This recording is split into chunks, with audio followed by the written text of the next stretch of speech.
Welcome everyone, I would like to show you how to turn off your Samsung Galaxy Z Fold 3.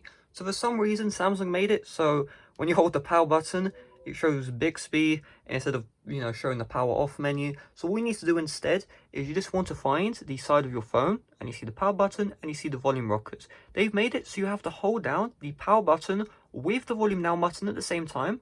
Hold it down for a couple of seconds and then you have the power options right here. So we have power off, restart and emergency mode. So all we need is just the power off button, tap on this, tap again, and then your Samsung Galaxy Z Fold 3 will turn off.